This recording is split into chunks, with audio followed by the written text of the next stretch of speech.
That was a good game. Yeah, you In sold Atlanta. mine and couldn't get them. Well, somebody's moving. No, you wouldn't say that. That's not true. Correct. Making will sell it to an appropriate price. Yeah, I have. I see. He's already promised. You know they built a house. I think I paid up for it over the last couple of years. He went to 8-day game with his new best friend. I see where we're falling. So my new friend Slowly slipping by the wayside. I did ask Ballard, do you mind me if I call you Morgan? Just slowly slipping down. Ballard called me the other day wanting to sell. Hey, just a quick update. We just talked to the EMA, and we're expecting for them, well, they told us they're fixing to lift the tornado warning, and as soon as they do, we'll be getting started. So to everybody, looks like things are looking good for us. So, but we are in contact, so hopefully within the next 5 minutes or so, we'll be starting. Thank y'all.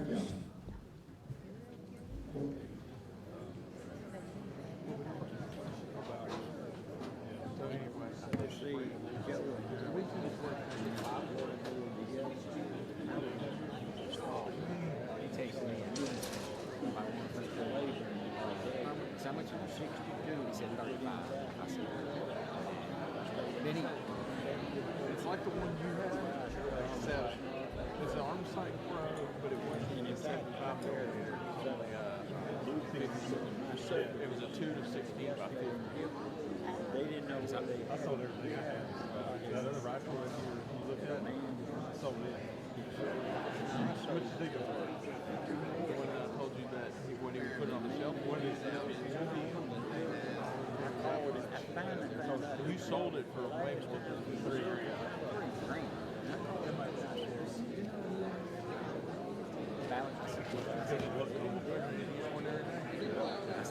He's going to find it. you just gotta find it. Like putting some cheese out and get that myself. You don't want me to sell it. But anyway.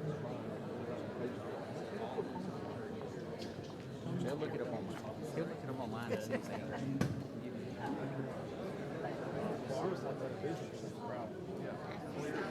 And they will not support it. There's no more support for it. They won't sell this. They're not out of business. Fleer bought on the site. Then Fleer said, hey, we're not going to sell any civilians, we're not going to do any service. They're not like it used to be. Now, After my little trip, kind of find it. When my battery thing broke off in Texas, then I sent it back, got it fixed. No questions.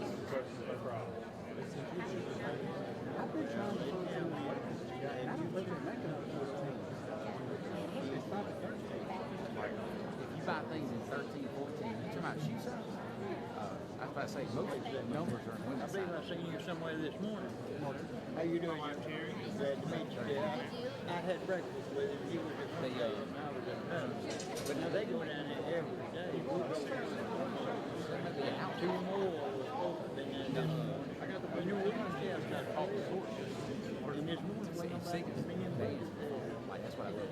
But anyway, we They didn't make them at 18 on the website. They did not have them in the 13 on the website. I called them. this is Looks like we must lose in storage in our main store. Like breaking up for the Jacksonville commercial every year. I've been knowing this fella.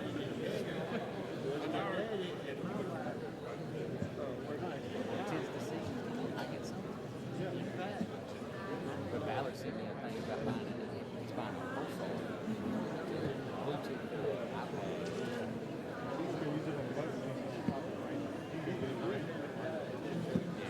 He sent me a text like, what's right now?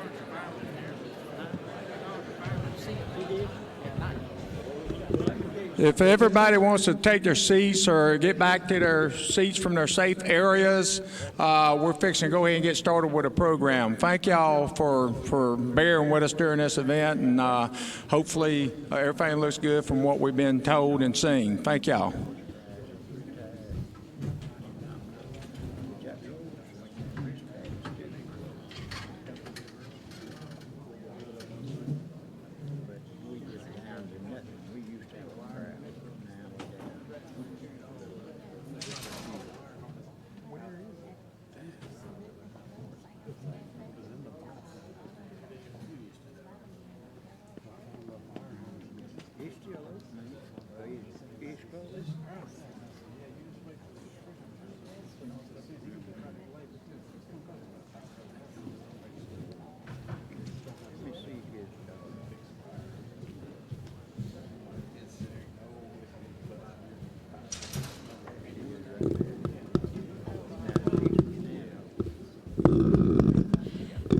Okay, if that noise is the worst thing that happens, then we're good. Sorry about that.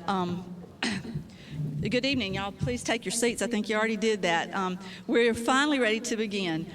My name is Renee Venable. I have been honored to be the chairperson for the Sewell Board this year, and we just want to welcome you to the 17th Annual Joe Sewell Memorial Award Banquet.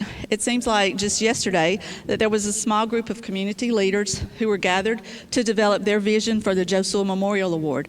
Now, in our 17th year, we have all witnessed that the Joe Sewell Memorial Award has become an honor unlike any other in the Alabama River region. It's an award that celebrates winners for achievement in academics, athletics, leadership, church, community, and character. The award provides a total of $14,000 in college scholarships each year. And this evening, we're honored to be awarding $1,000 scholarships to our category winners and $3,000 scholarships to our overall winners. Now, we'll get to that soon enough. But again, this year, we didn't expect tornadoes and all that. It's been very interesting planning, so that's why we are again divided into two ceremonies. We worked with a moving target as the restrictions changed while we were planning, and even with all that, the board of directors, we were determined that we were going to celebrate these great student athletes in Elmore County. And so hopefully in 2022 we'll be back to normal, whatever that might be, and we'll all be together in one banquet. But we're going to make it through this evening safely. I think I already mentioned that earlier this afternoon we recognized the freshman certificate winners, and this evening we're here for the seniors. But before we welcome them, there's a few people that we need to thank. First of all, our high school administrators, athletic directors, guidance counselors, all of you please stand.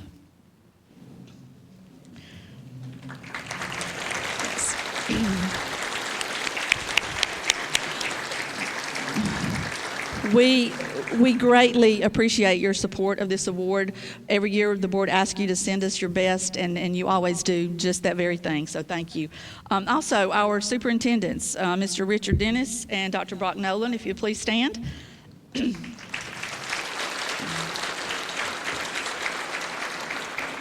We appreciate you joining us this evening and for your cooperation with the Joe Sewell Board of Directors. Mayor Willis and the City Council of Wetumpka, I don't think Mayor Willis made it, but we do appreciate the city because they partner with the Sewell Board every year, allow us to use the Civic Center, these great facilities, and we certainly thank them for that support. Clay Merle, the man that you met earlier, who came up and told you about the safe places in the building, he's over here still watching the weather. He's the Civic Center manager, and he is the best facility manager anywhere. So we're extremely grateful for his attention to detail and making sure that things are set up just right and taking care of us. Another partner that we had that was a great help to us this year was the Hampton Inn. They have allowed us to use their board meeting their boardroom for our board meetings all throughout the year, and we appreciate that. And Samantha was here from the Hampton Inn. Yeah, she's here. Well, last time I saw her, she was out. Okay, thank you, Samantha. All right. Also, the Central Alabama Community Foundation. They manage our finances and they distribute the scholarship funds. Claire Johnson is here. Please stand, Claire. She's representing the foundation. We appreciate her and all the other staff at the Central Alabama Community Foundation. And I know y'all are tired of hearing me talk. I'm almost finished, but I personally want to thank all the board members who've worked so hard to bring this event to make it happen. We come from different communities throughout the county. We have various strengths, but we have a common goal, and that's to encourage and celebrate the outstanding high school athletes while we're honoring the memory of Joe Sewell. So board members seated all around the room, thank you for supporting and guiding me through this year.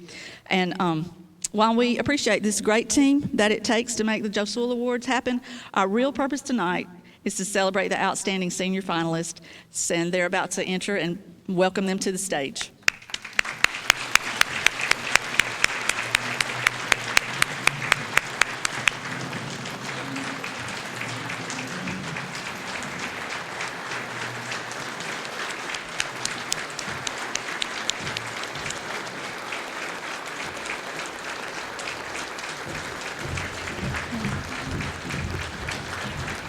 good. They look like thin.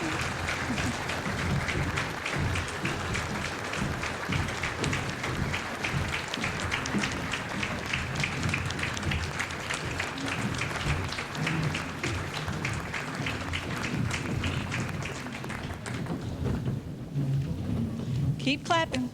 Yay for all of them.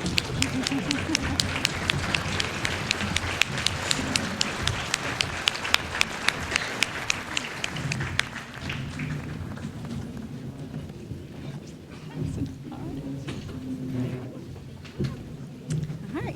If you're not seated, you may be seated. Good evening. I'm Madison Roberts. I'm a member of the Joe Sewell Memorial Award Board. We will begin dinner service in just a moment, but first I want to call your attention to the student volunteers from Adullam House Christian Academy. Thank you, Ms. Kim Astorga, for bringing these students to practice their skills this evening. One other group putting their talents and equipment to work for us this evening is the award-winning video production team from Wetumpka High School. Under the guidance of Mr. Kyle Gooden, they are providing live streaming for our friends and families who could not be in the building with us. We appreciate all of these students using their skills to enhance our banquet. After our invocation, please begin enjoying your salad. And then the students from the back that I mentioned earlier will bring your entree out to you. And enjoy your meal. At this time, please welcome Jeremy Jones, who will be blessing our meal tonight.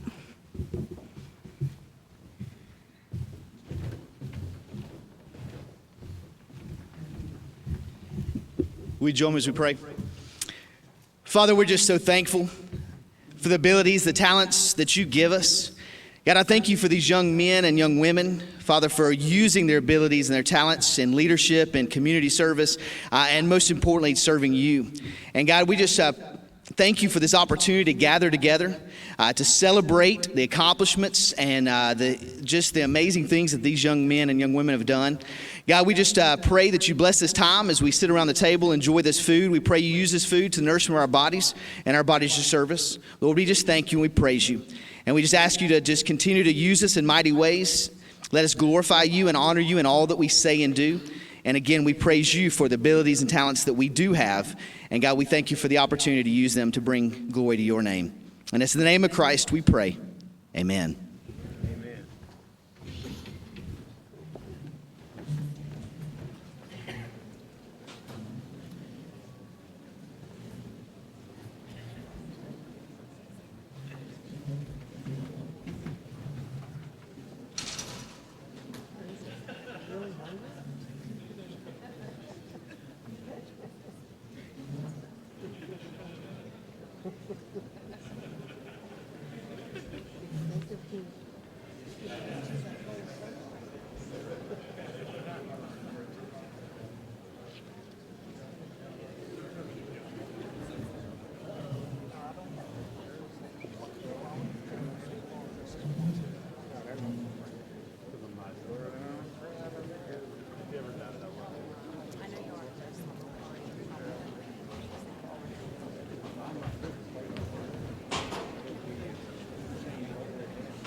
Thanksgiving Day, every day. And that stadium was full all around.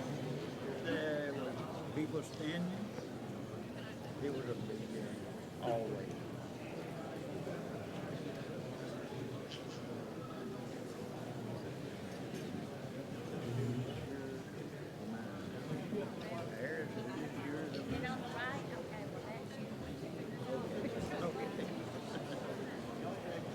That's his play.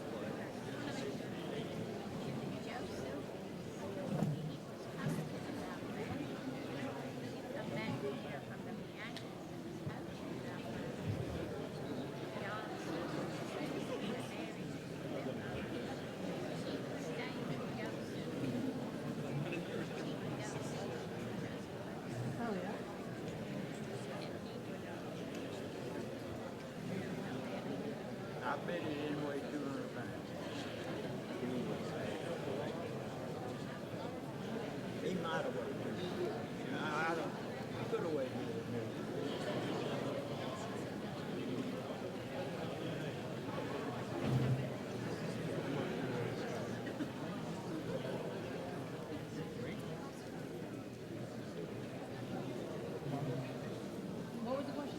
It's the most I weighed in college.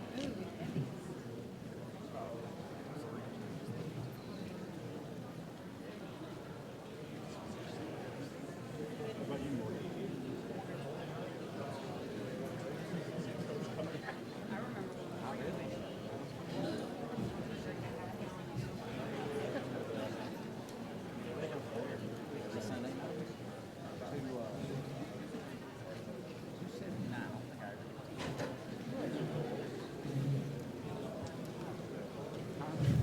I Let me tell you a little fun fact here.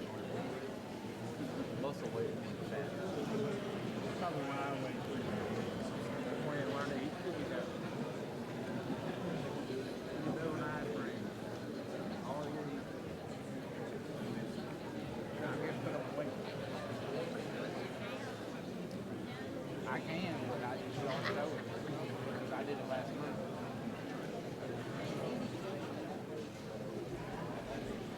I developed some bad habits.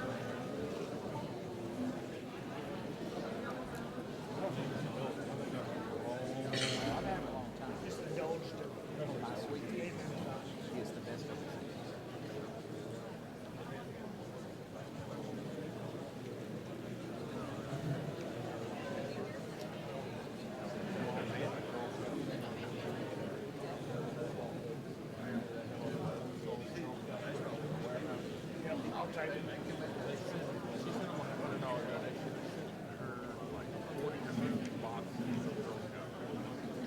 So she showed me what my Or with bags. That's what I said.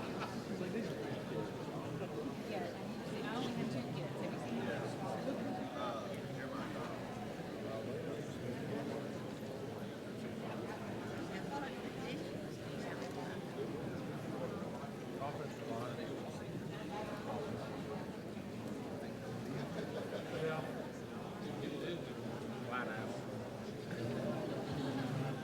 Well, y'all know they play with Coach Star. Yes, he understands. Spoke. We had done Harris as president 1 year there, 2 years there, quarterback club. And he come back up here with Shannon Brown's daughter when that someone went through up there. Her funeral. He lived in Texas. I went to that funeral. He was there. But I got to meet him and got to know him, you know. His son, you know, I give him the pictures of Barry Bryant I had through his daughter. Got him pictures. You saw Ginger with Barry over there. I won't tell how she got the picture. Anyway, she crazy deal. It happened to me. Now we got pictures of Gene. Had that thing up there all day.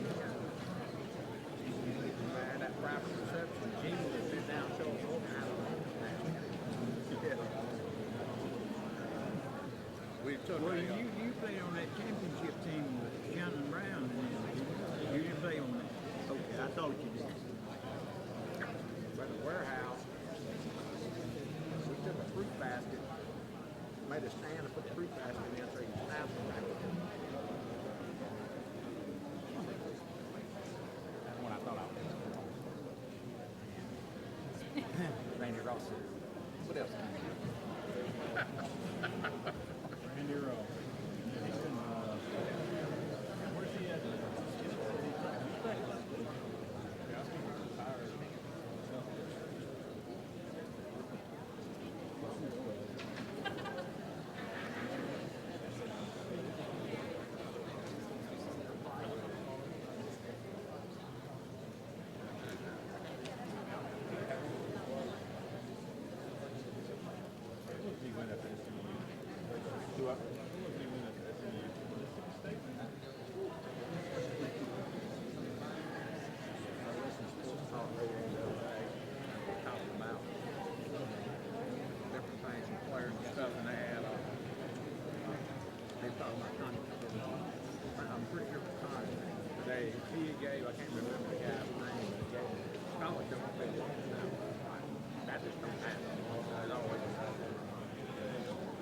And that guy never snapped in his 4 years career. Old Captain Crunch. You know what I'm talking about? The dog? He played for the Hawks, Mike Cole, and they won the championship game with Miami Dolphins. And long snapper got hurt. Coach told him he had to snap the ball. He raised his hand and he told him long snapper. You know Mike, you heard of Mike Cole. He was something else at all with Miami Dolphins.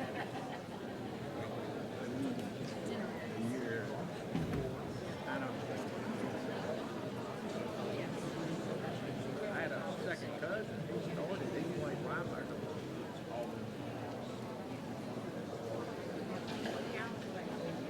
Thing like 76, 75, 79, his hair is crazy.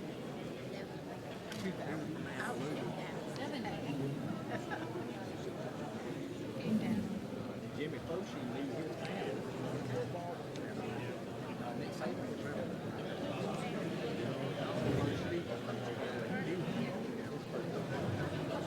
Does he need a plate? Or does anybody else know?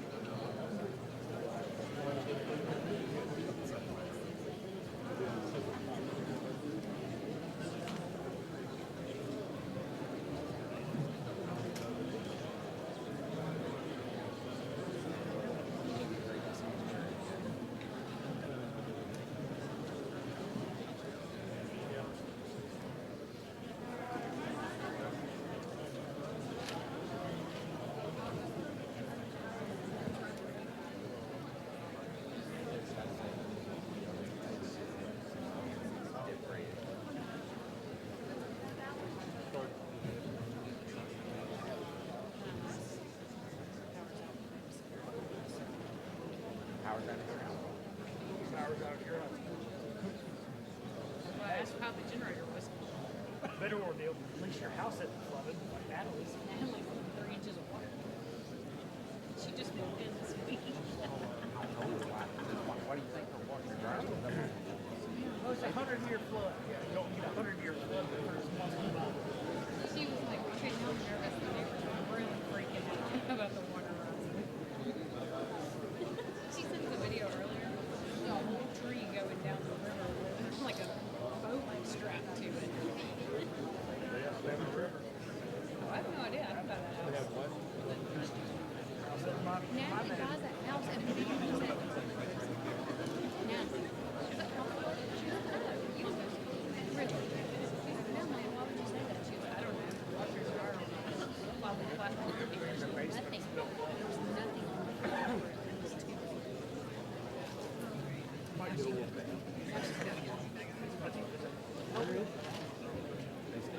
The guy said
I got brownies and roses.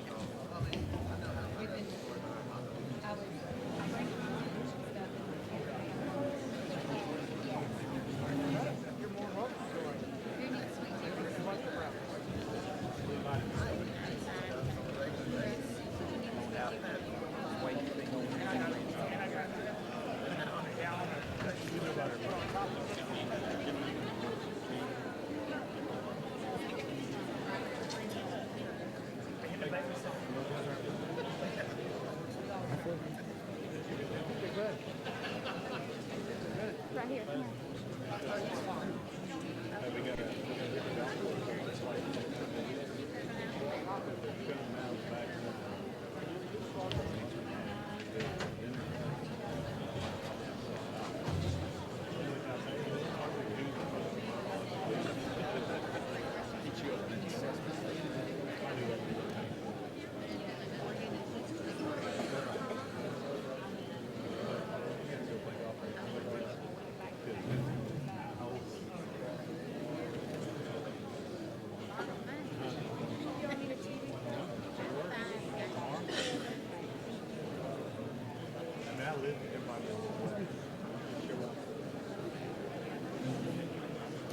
Last time I showed her, I said, come to your house. She's like, no, come to my office.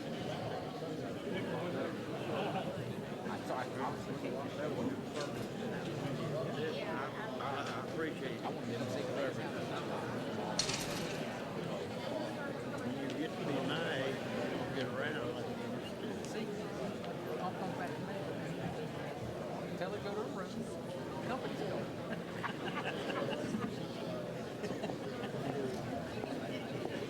Because I know that later in the night. Yeah. Company's coming. I'm not about like I'm not telling you you can't come to my house.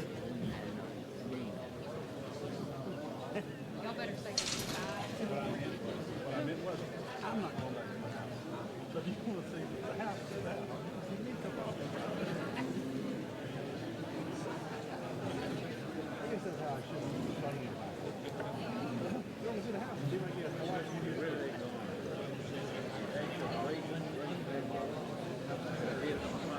Great.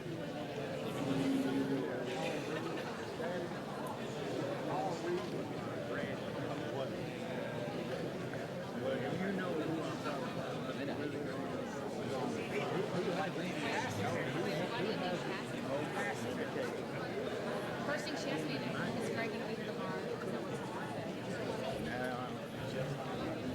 I don't know what.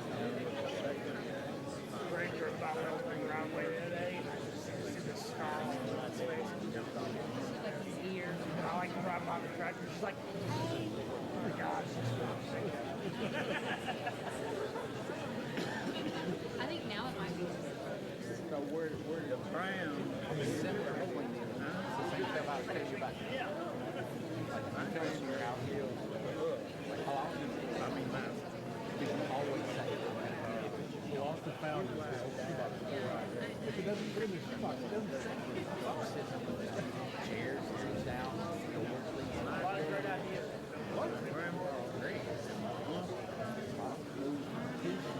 Came to my house the other day, wanted to look at my boat, cover back to the left. However you left. Guess we have to leave. Ethan's cat. We just grabbed I need to shove all my bags. lunches at Ethan's cat. And when you get there, you go, great. Like it's been there.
Hey, don't just take one of these with you.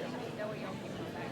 No, then everybody in Millwood went to Hope till 65 till they built Stanley. Yeah, they all went. In fact, in 1950, we played a board game. Y'all are ready to start. How are you? Great. If I can have your attention, please, everyone. If you are eating, please, if you're out here in the audience, please continue to enjoy your meal. We're going to go ahead in the interest of time and try to get started. I think most of our finalists up here, if you're eating too, go ahead and finish up what you're doing. It is a privilege for me to be here tonight representing the Sewell Board. My name is Michael Morgan, and I'm here to recognize some people that we couldn't do any of this without. You're going to see lots of prominent people around here, some elected officials, civic leaders, business leaders that are here, our sponsors. If you will take a look in your programs that you have on page 4, you'll see a listing of these. Also, if you look on the Sewell website, you can see our sponsors, and I'm not going to try to recognize all of them by name or read those out to you. What I'm going to say, though, is that everything you enjoy about this banquet, from the programs, the meal, the flowers, the scholarships, the plaques, everything that's done would not be possible without the generosity of our sponsors. And so thank you very much. Many of them are here tonight. Some of them did not come in the interest of giving up tickets to others. I will say that over the last couple of years, we have been extremely fortunate. We had COVID, and last year this looked very different without a meal. Our sponsors still stepped up in a big way.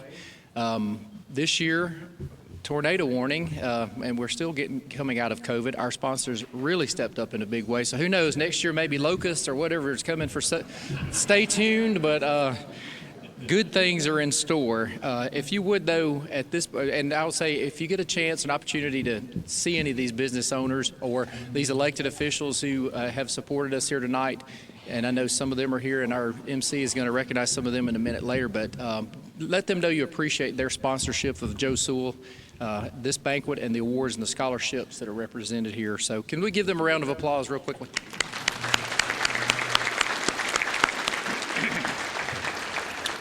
All right, it is my pleasure now to introduce Cody Arant, who is one of our newest Joe Sewell board members. Cody is going to come up and introduce the MC for tonight's award banquet, and on behalf of our newest home run sponsor, which is Goodwood Mills and Kaywood. Cody?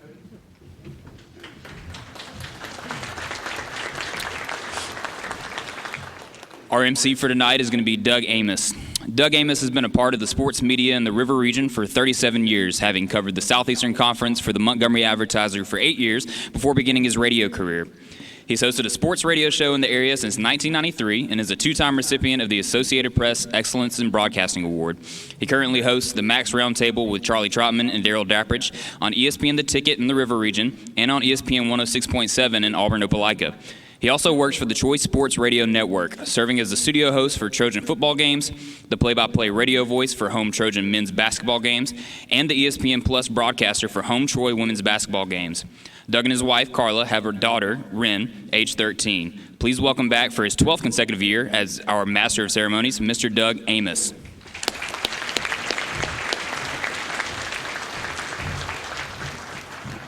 Good evening and welcome. Good to see everybody again. I did want to share, in my mind, this award is the most prestigious in the River region. I was nominated like 50 years ago for an award in Montgomery County that will go unnamed, but I know how all of the student athletes and their families feel tonight. There's that sense of, did I maybe? I never had that problem. When they were announcing the winner, they always tell you a little bit about them. And the first thing that came out of the guy's mouth was, this year's winner was an excellent student. I was done. From that point, no nerves at all moving forward. I'd love to get all the current board members to please stand. And as previously mentioned, 2 new board members this year, 2 former overall winners, Chaz Worthy and Cody Arant, have joined the board. Let's give them another big hand. I'm not sure people realize, I didn't realize until I was able to go to the meetings one year, the time that these people put in for this event is immeasurable. They give selflessly of their time, of their finances, and certainly of their commitment and just impactful investment into our young people, our student athletes.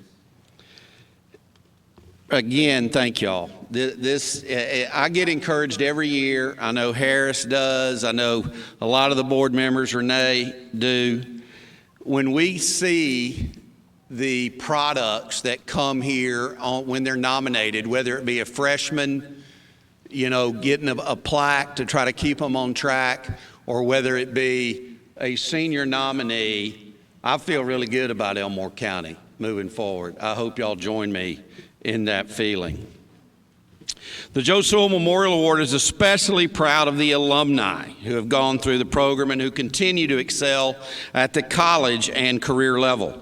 With limited seating capacity, there are not as many alumni attending as usual, but we ask any former overall winners, category winners, or senior nominees to please stand. Big hand for them. We offer a special welcome back to the 2020 overall winners, Connor Bradford and Laurel Bacon. Where are they? Please stand. Connor did a wonderful job earlier speaking to our freshmen at their ceremony. We also are proud of any alumni who may be watching online. Thanks for joining us. Now, I don't know where Barry Mask went. Barry Mask is one of the ones that got this thing started 17 years ago. And one of the first people he went to see is Billy Sewell, who is right here. They're waving at each other right now because we would not be here tonight if these two people had not put their heads together. Thank you, Barry, and thank you so much, Miss Sewell. You have been such a rock for this thing, and we're grateful. Let's give them a big hand.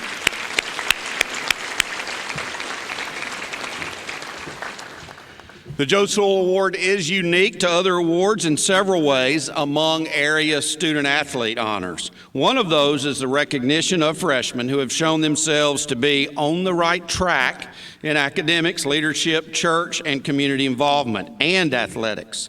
You can see the 2021 ninth grade certificate winners pictured on page 9 of your program. We're also proud to see several of our ninth grade certificate winners from 2018 return this year as senior finalists. Seniors, please stand when your name is called and remain standing. Honored 3 years ago are the following student athletes. From Edgewood Academy, Macy Adams and Carson Peavy. From Elmore County High School, Chloe Andrus and Sam Bartlett.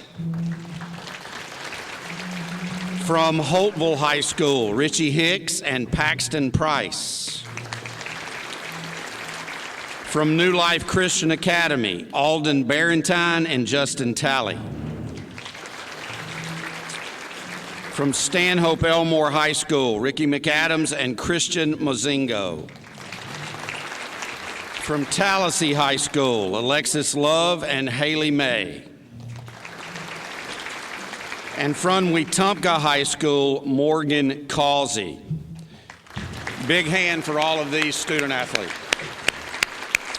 Earlier this afternoon, we also recognized you to all of the freshman student athletes were here, and we challenged the 2021 certificate winners from the freshman class to be like you guys and be back in 2024. I told them the banquet was going to be really special in 2024.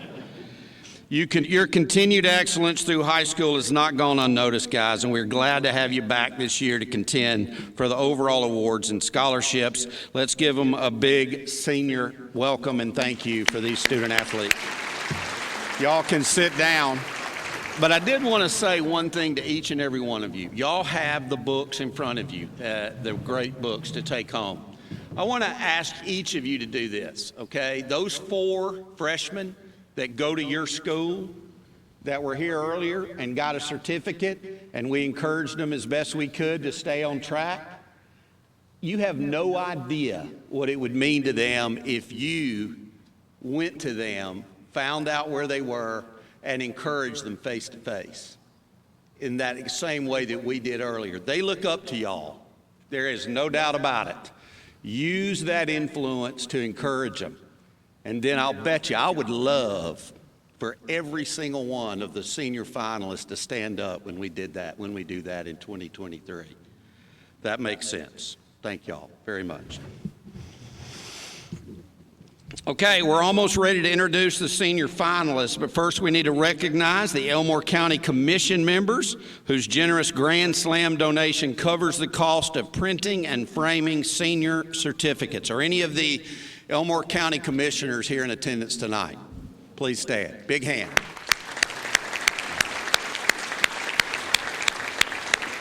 We'd also like to thank the triple play sponsor, the Millbrook Men's Club, who provided framing and printing for the freshman certificates. Anybody here representing them? There we go. Our MVP sponsors provided the full color program that I just mentioned. These booklets are placed on each table around the floral decorations. They also supplied those. And so we want to thank you all for funding a top-notch event for the students. Time now to introduce our Senior Joe Sewell Award finalists. You'll meet all 25 of these senior finalists from schools all across Elmore County. As a quick note, full bios and photos of each student are shown on pages 6 through 8 of your program. When I recognize each one of you, please come to the front of the stage so we can present your finalist certificate and photograph you with our board members.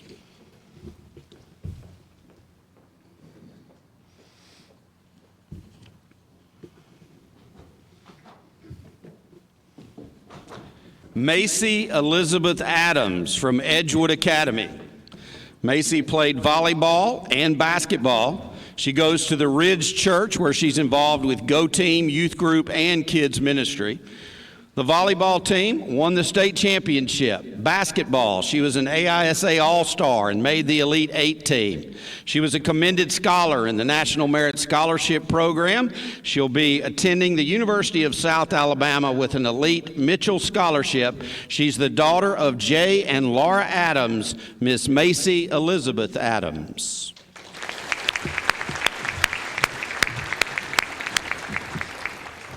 From Elmore County High School, Chloe Morgan Andrus. She's a volleyball player and also power lifts. She goes to the Catalyst Community Church where she's involved with children's ministry, the tech team, and the worship team.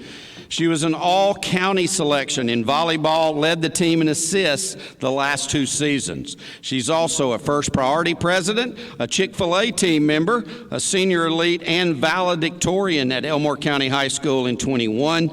She has scholarship offers to AUM, Troy, and the University of Alabama. She is the daughter of Blair and Miranda Andrus, Miss Chloe Morgan Andrus.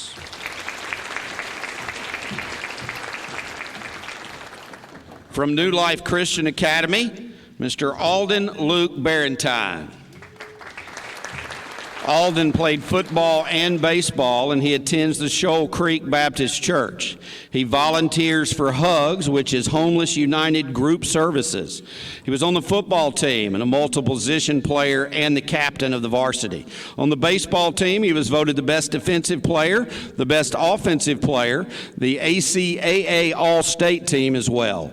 He's also involved with outdoor student experience. He has scholarship offers to Troy University and Auburn University at Montgomery. He is the son of Rachel Mason and Mark Barentine Jr. He is Alden Luke Barentine.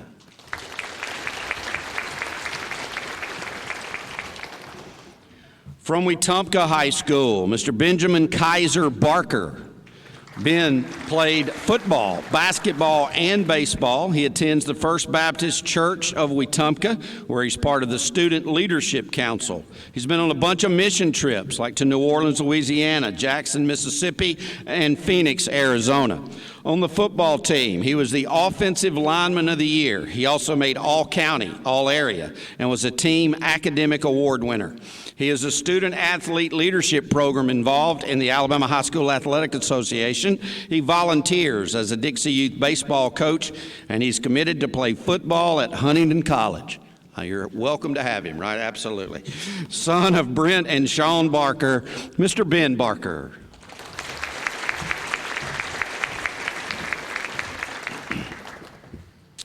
From Elmore County High School, Samuel Brian Barlett. Sam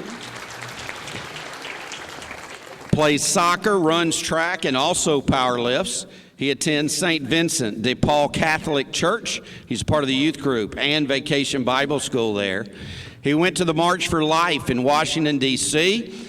He is a Bryant Jordan Area 3 Class 5A Regional Academic Athlete winner. He's the captain of the track team and a state qualifier in hurdles. He is a Maroon Machine halftime performer.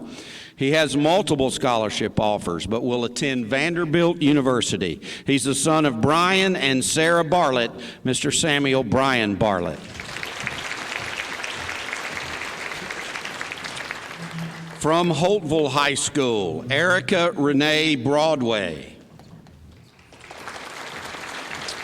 Erica is a part of the volleyball team, and she attends Crossroads Community Church. She's a part of the Mission Serve team there, also works in the nursery and with the VBS. She volunteers for Super Summer Alabama and Brown Bag Bus. She's a business owner, owning Sweet Southern Vinyls. She's a Miss Teen Christmas on the Coosa. She is a Skills USA president and the SGA president and Bulldog ambassador. Multiple scholarship offers, including to the University of Mobile, Troy, Montevallo, AUM, and the University of Alabama. She's the daughter of Ron and Robbie Broadway, Miss Erica Renee Broadway.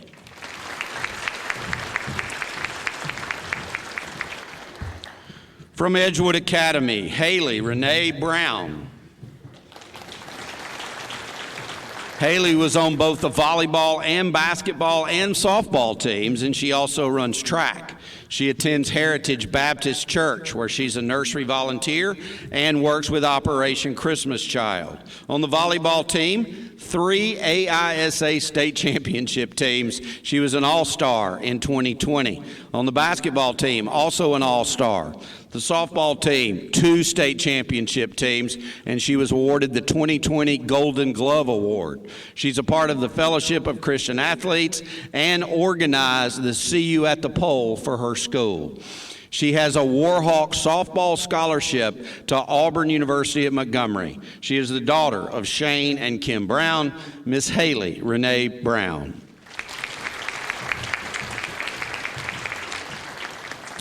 From Wetumpka High School, Morgan McKinley Causey.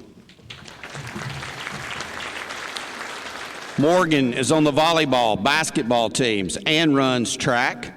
She attends the St. James Family Worship Center, where she is on the praise team. She was a Bryant Jordan Area 3 Class 7A Regional Academic Athlete winner. She was the Elmore County Player of the Year in volleyball. She made All-County and the All-Tournament team in basketball. She is a 4-time track and field state qualifier. She's also the first runner-up of the Distinguished Young Women of Elmore County Award. She has scholarship offers to the University of Mississippi, Clemson, Alabama, and Louisiana State. She is the daughter of Rashawn Blassingame and Christopher Causey, Miss Morgan McKinley Causey.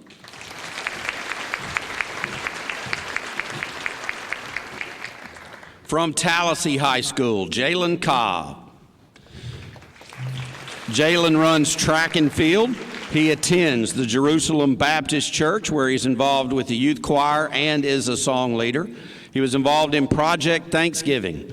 In track and field, he runs the 40-meter dash and the 4x400-meter relay. He qualified for the state track meet. He is in the Pride of Tallahassee marching band, where he plays the trombone. He's been accepted to Troy University. He is the son of Nicole Cobb and Adam Cobb, Mr. Jalen Cobb.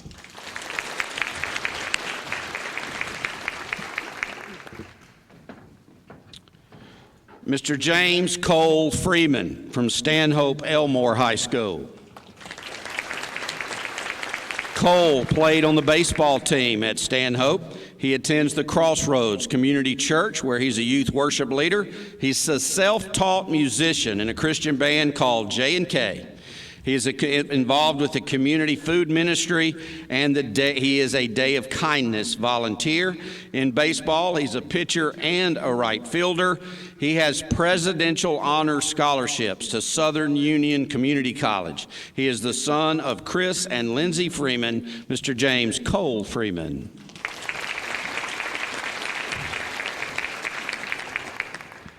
From Stanhope Elmore High School, Miss Alexandra Green.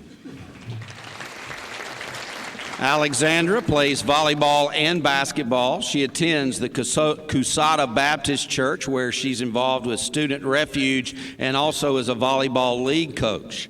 She volunteers with the Habitat for Humanity and Family Promise. In the volleyball season that just passed, she made the Elmore All-County team and was the 2020 Most Valuable Player. She's a junior Civitan, a Future Business Leaders of America involvement there, and also in Senior Senate. She has scholarship offers to Valdosta State, Jacksonville State, AUM, Millsaps, and Huntingdon College. She is the daughter of Teresa Green and Avery Green, Miss Alexandra Green.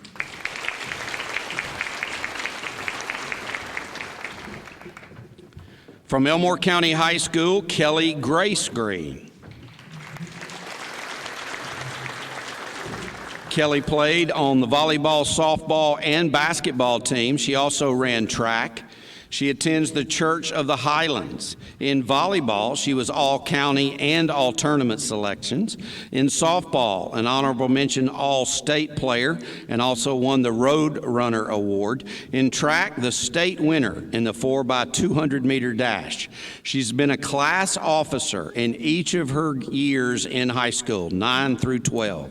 She has a softball scholarship offer to Central Alabama Community College, and she is also enlisted to serve in the Army National Guard. She's the sister of Haley Knowles and the daughter of Jim Green and the late Linda Green, Miss Kelly Grace Green.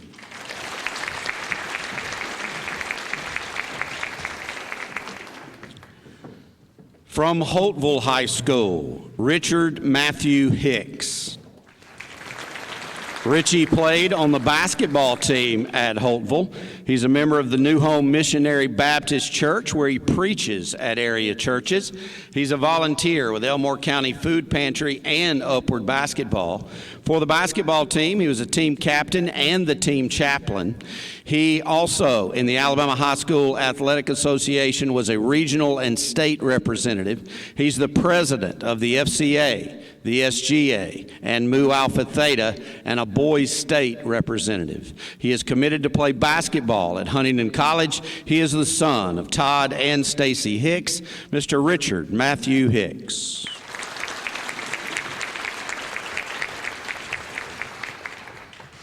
From Wetumpka High School, Miss Haley A. Holbert.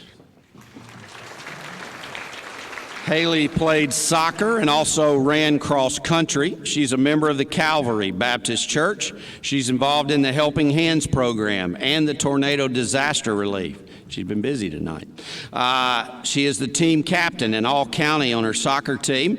She is an Alabama Girls State involvement and is the SGA president. She won the county science fair 2 straight years. She's been accepted to Auburn, Alabama, UAB, and Mississippi State. She is the daughter of Douglas and Jessica Holbert, Miss Haley A. Holbert.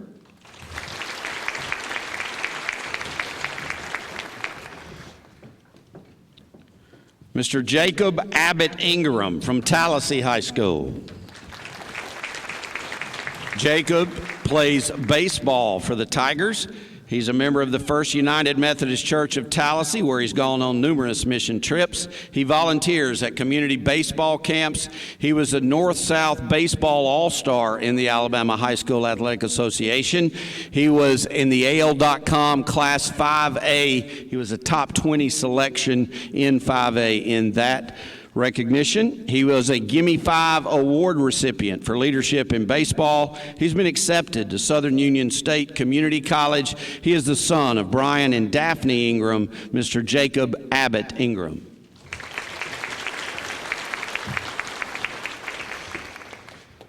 Elmore County High School's Michael Blake Jones. Blake played soccer for Elmore County. He attends Trinity Episcopal Church, where he is a church musician. He's a volunteer for Operation Christmas Child. On the soccer team, he was a gold medalist in the Alabama State Games and won multiple other soccer tournament medals. He finished second in the Beta Club's statewide history competition. He is an all-state clarinetist. Did I get that right? Is that good enough? In Maroon Machine Marching Band. Wow, that's impressive. He's been accepted to Alabama, Auburn, and Belmont University. He is the son of Michael and Beth Jones, Mr. Michael Blake Jones.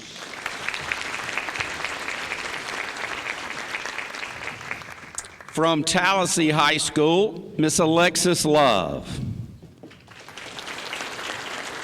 Lexi plays softball, runs track and field, and also plays volleyball. She attends the First United Methodist Church of Tallahassee and is involved in the Alabama Rural Ministries program there.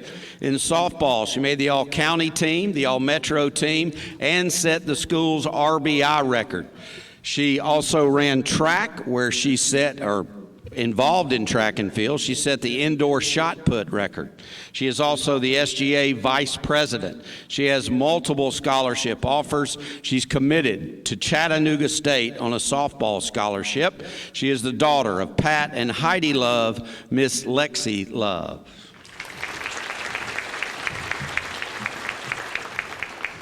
Also from Tallahassee High School, Haley Victoria May.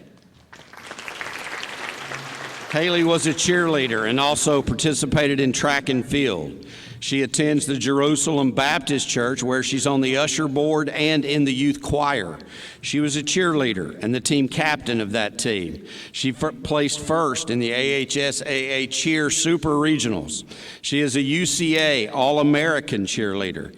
She was a track and field state qualifier. She's been accepted to the University of South Alabama, Alabama State, Troy, and Jacksonville State with a Jaguar Dream Scholarship. She is the daughter of Nicola May and Stephen May, Miss Haley Victoria May.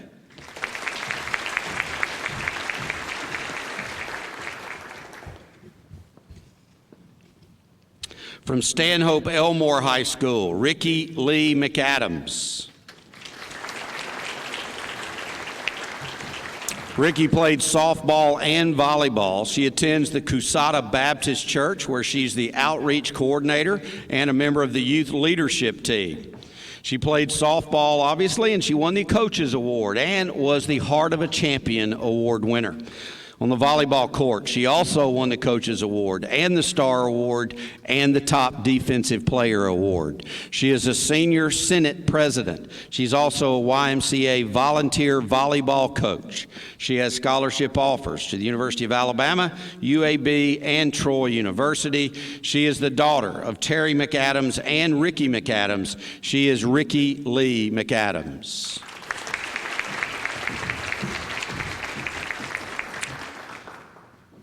From Stanhope Elmore High School, Michael Christian Mazingo. Christian played baseball for Stanhope Elmore. He attends Journey Church, where he works with the video and camera team. He's a team leader there and with the online services department. He's a producer and a church intern and a life group leader. On the baseball team, he was a varsity pitcher and played both second and third base. Science Honor Society, where he also is part of the Senior Senate and Mu Alpha Theta. Multiple scholarship offers for Christian, including the University of Alabama Presidential Scholarship and Auburn University's Spirit of Auburn Founders Scholarship. He is the son of Mike and Laurie Mazingo. He is Michael Christian Mazingo.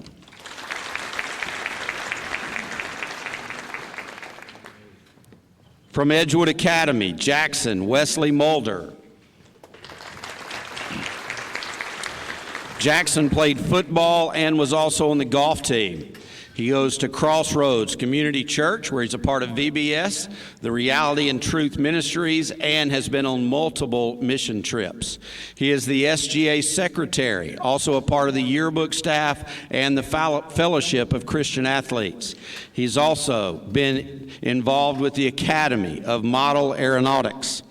He is a West Georgia Junior Rodeo participant, also involved with the National Youth Leadership Forum on Medicine. He's been accepted to the University of Alabama, Jacksonville State, Auburn, and Southern Union Community College. He is the son of Zach and Amy Thompson. Mr. Jackson Wesley Mulder.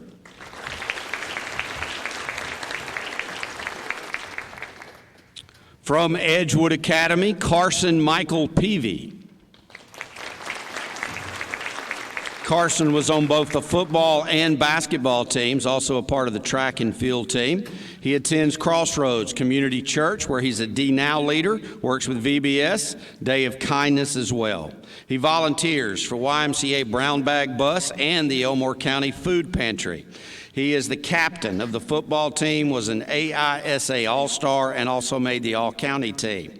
In basketball, he was also the captain and a part of the AISA 2A state championship team. He's involved with Boys State, where he was a nominee, and he's also the class vice president. He has scholarship offers to Alabama, UAB, Auburn, Montevallo, and Huntington. He is the son of Clint and Melinda Peavy, Mr. Carson Michael Peavy.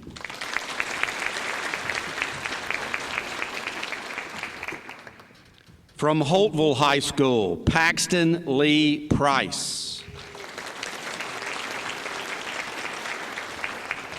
Paxton is a member of the soccer team, attends Canes Chapel United Methodist Church as a youth delegate, also involved with Homeless United Group Services and the Elmore County Food Pantry and River City Church.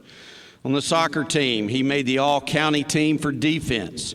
He's a junior Civitan Service Club chaplain and the Mu Alpha Theta vice president. He's a member of the National Technical Honor Society. He plans to attend Auburn University. He is the son of Brad and Kendall Price, Mr. Paxton Lee Price.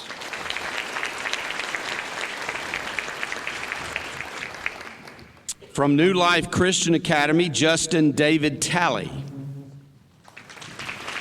Justin plays on the football and baseball teams. He attends Fresh Rain Family Worship Center, where he's a youth leader. On the football team, he played nose guard, defensive end, and linebacker, also offensive guard, center, and tight end. In baseball, he played in the outfield. He's an art club member with advanced and honors classes. He is the son of Brandon Talley and Denise Edwards, Mr. Justin David Talley.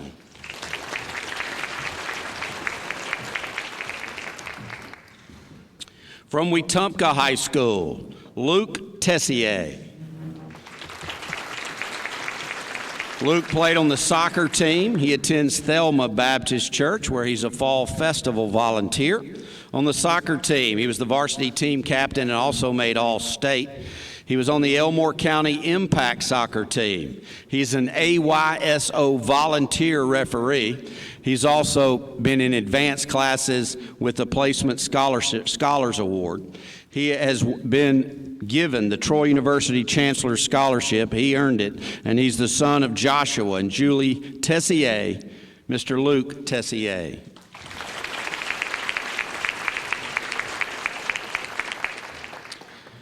In just a short time, we'll recognize the male and female category and overall winners. But first, on behalf of Neptune Technology Group, let's welcome Mr. Wayne Pitchford. He's going to introduce our special guest speaker, Brody Kroll, and thanks to Neptune for being a Grand Slam sponsor.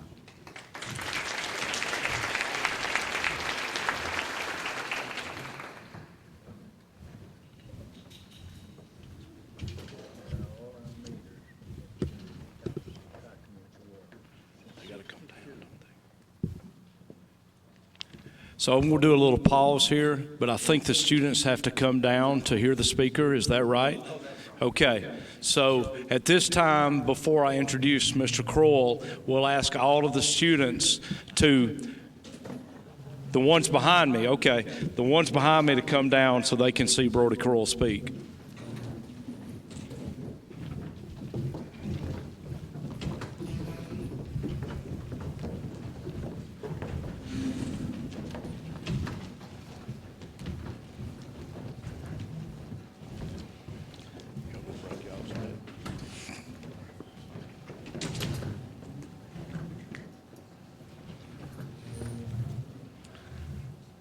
Okay, sorry about that.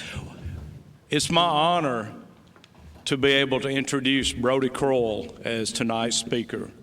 Most of us in the audience recognize the name of Brody Kroll as the star quarterback at the University of Alabama.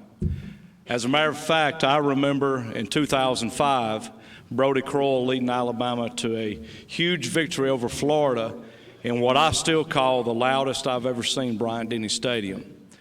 After playing 4 years at the University of Alabama, Brody Kroll went to the NFL for 5 years, where he played for the Kansas City Chiefs.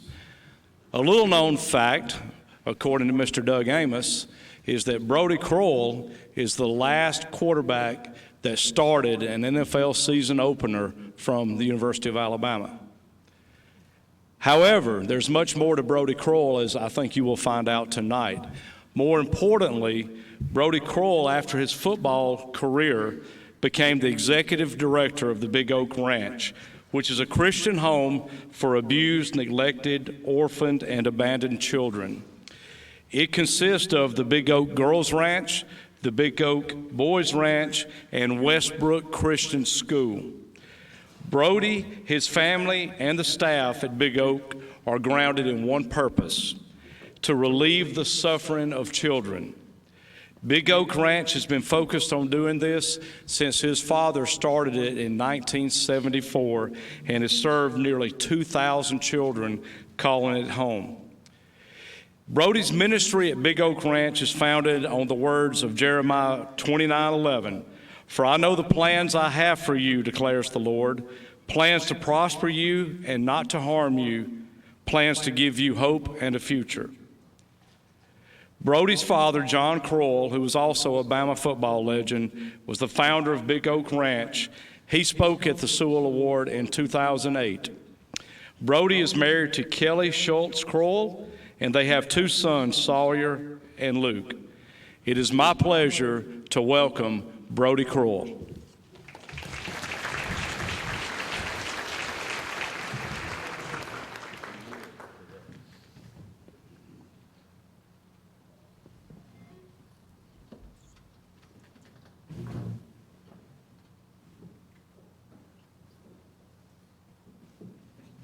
Are we on? Just a second. Okay.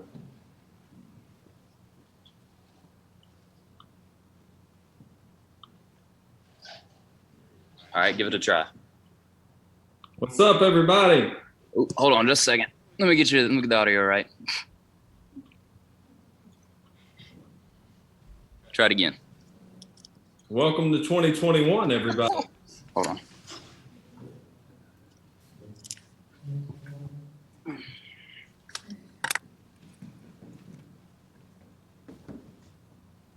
All right, give it a shot now, Brody. Can everybody see me? Everybody hear me? Maybe now. How about now? There we go. There we go. Now. Good. Gotcha. How is everybody? Everybody good? Hey. Oh my goodness. First, I am truly honored to be a part of this.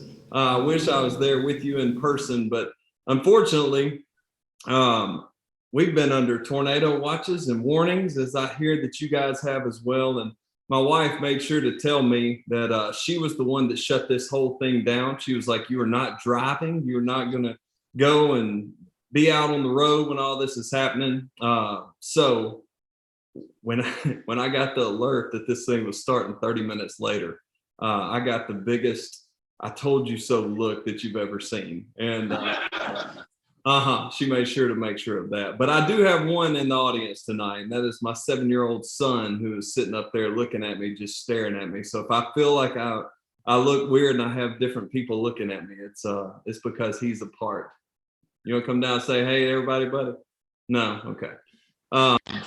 But seriously, I'm honored to be here. Obviously, I've heard the legacy of Joe Sewell for pretty much my whole life, and so I'm honored to be a part of this.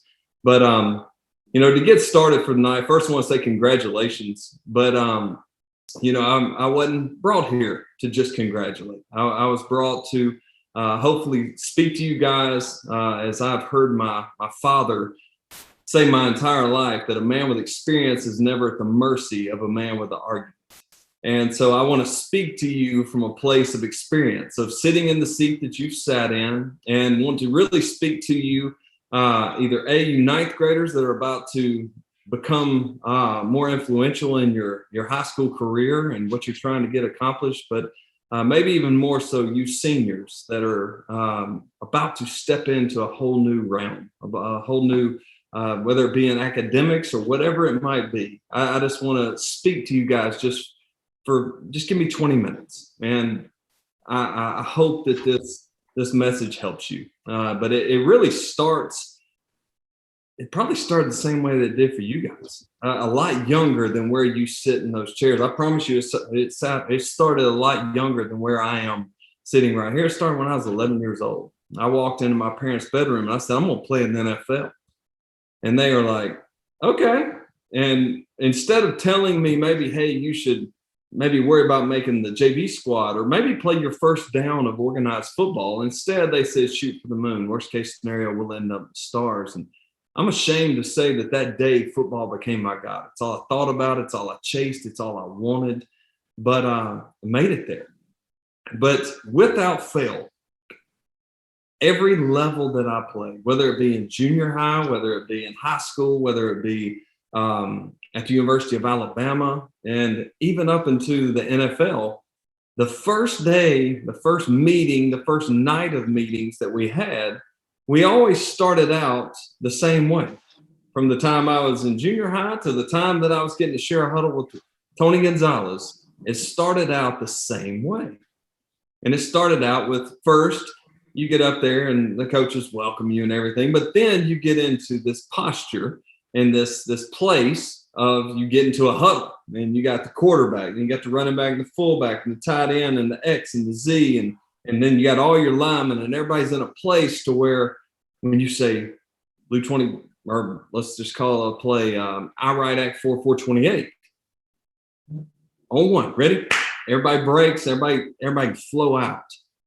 But the second part, it always baffled me. And that's what I want to share with you guys tonight is it was the cadence. At every level, the fundamentals always started with the cadence. So we always started with on one.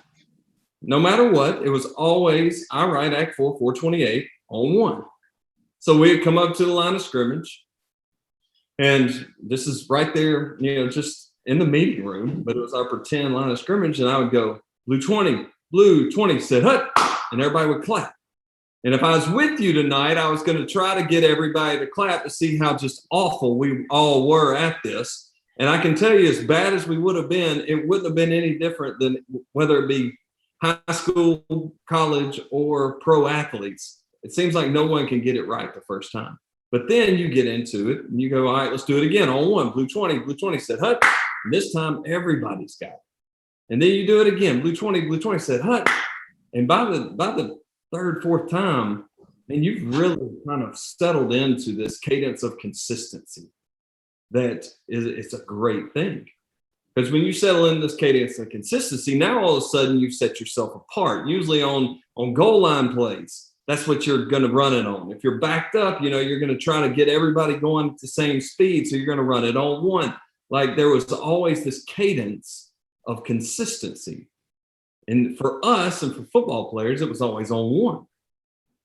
So there was this cadence. Blue 20 said, hut. And it gave us a competitive advantage. But the problem, the consistency, if you're not careful, it can become a cadence of comfort.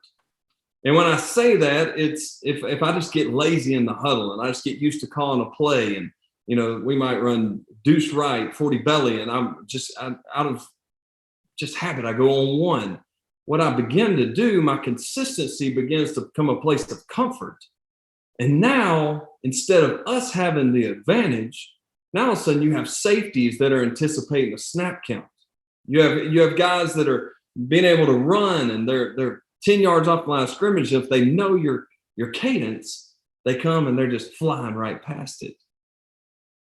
And the problem is that now all of a sudden your cadence of consistency that led to a cadence of comfort, which is it's just kind of the easiest thing to do. Unfortunately, are we back on? Can you hear me? All right. Where were we at? Cadence of comfort? Okay, so we're at this cadence of comfort, but unfortunately, this cadence of consistency leads to a cadence of comfort, and before you know it, it becomes a cadence of complacency. And that is where we've just gotten so rooted in what it is that we do Maybe we get into a place of, well, if it isn't broke, we don't fix it. We get into a place of, well, that's the way we've always done it, which to me is the most dangerous phrase in the English language. Or maybe we just get to, well, hey, we're winning, or we just become complacent with where we get. So now, instead of consistency being a positive, it has led to a place of complacency, which is a negative. And that's really what I want to talk about tonight, because, guys, the steps that you're about to take are going to take you from, it's going to create this, hopefully you settle back into a cadence of consistency, but you're about to be uncomfortable. You're about to be in this place of discomfort. And I mean, and be honest with you, that's probably what you're used to. Most coaches tell you, hey, get comfortable and uncomfortable because discomfort stimulates growth. But what I want to encourage you guys with is that improvement is a battle that must be fought for every day, as if yesterday didn't happen. So I want to say that again. Improvement is a battle that must be fought for every day, as in yesterday didn't happen. Because guess what? Your next pitch, it does not care how fast your last one was. Your next home run doesn't care how far your last one was. Your next dunk doesn't care how awesome your last one was. Your next touchdown pass, it doesn't care how tight the spiral was. Your next win doesn't care how impressive your last one was. It's your best effort again every day. See, because guys, improvement, innovation, redefining yourself every day, it's a battle that has to be fought for every day, but it's also a battle that it's not a big breakthrough every time. It's constant. It's constant. If you could hear my sons, they hear from me every day. Play outside your box, guys. It'll make your box bigger. And that's what I want to encourage you with tonight, is don't settle into this cadence of complacency. Play outside your box, because it will make your box bigger. But I feel led to encourage you with this, that some people like to know their opponent. I always like to know my opponent. I'll be honest with you, we always spent more time studying who we were playing than we did ourselves. So, because that's what training camp was for. That was what all these different off-season, that's what all the film study, that's what all the things that we put into in practice, it was to understand ourselves. But once you get into the games, you spend a whole lot more time studying other people, because you know what you're supposed to do, but man, you better understand your opponent if you plan on winning the game. So I want to share with you, I'm going to call them 3 friends of complacency. Or maybe if you look at it a different way, maybe it's the 3 enemies of expanding your box. Whichever way it is that you look at it, it comes down to 3 things. And first, it's the company you keep. Now, I'll repeat that. It is the company you keep. I tell every one of our kids at the ranch, I said, show me your friends, I'll show you your future. Show me the 3 people you spend the most time with, and I'll show you the sum total of who it is that you're becoming. And for those of y'all that don't know what we do and what our ministry is, we have a Christian home for children that serves, we serve 180 children on a daily basis right now. What we do, we make it really, really complicated, but we take a godly man and woman, we put them in a home, we give them 6 to 8 boys, or we give them 6 to 8 girls, and we say they belong to you. Show them what God intended for family to be. Show them what God ordained the family to be. Go live life in front of them, because what we believe a child repeatedly hears and repeatedly sees, they eventually repeat. So go live that life. So one day that they start going, man, that's something different about you. Now you just earned a seat at their table that now you get to share with them a different way of life and where that true freedom and that true hope truly does come from. And that's what we do. But I tell our children, I'm like, guys, I can't emphasize to you enough that you're one relationship away from changing your destiny. And that could either be in the positive way or that could be in a negative way. But if you show me your friends, I will show you your future. So, parents, Be aware of who it is that your children are hanging out with, because your children are drifting in that direction, no matter what direction that is. That's the direction that they're going. And young people, hear this. Identify who it is that you want to be, and don't spend any time with anyone that is going to antagonize the vision of who it is you want to become. It's important. The company you keep, it can be something that can either propel you, or it can be something that will be an anchor that holds you back. So it's important to understand who it is that you're hanging out with. Secondly, is the counterfeit that you believe. Now, I'll say that again, that's the counterfeit that you believe. And here's what that really means is there are no shortcuts. There is no quick fix. There is no, hey, this is the way we're going to try to get through this faster. There is no, the grass is greener. At the end of the day, if you want to get to where it is that you want to get to, there is no shortcut. There is no way to get there quicker than anyone else. The only way that you're going to get there is through hard work, is through perseverance, is through getting through injuries, is through whatever it is that you want to put in there. Don't get lost with this friend of complacency that convinces you that there's an easier way. And if you're willing to put in the work, and if you're willing to go down that path, expect a lot out of it. There's nothing wrong with that. Expect a lot out of it. But if you're not willing to put it in, don't be surprised with your don't be surprised with your results. And intentions, they don't determine your direction. Actions do. So make sure that your intentions are drawing you to a place of there are no shortcuts. And then take those intentions and transform them into action. And now all of a sudden you'll begin to get the results that it is that you want to see. And lastly, is the cheated that you accept. And when I say the cheated that you accept, I want to tell you, you are not a victim. Don't believe it. If there's anyone that has ever had a chance to believe that they're a victim, it is our children. We have kids that live with us that we had to make up birthdays for them because they lived on the streets for so long, they don't even remember the last time that they celebrated one.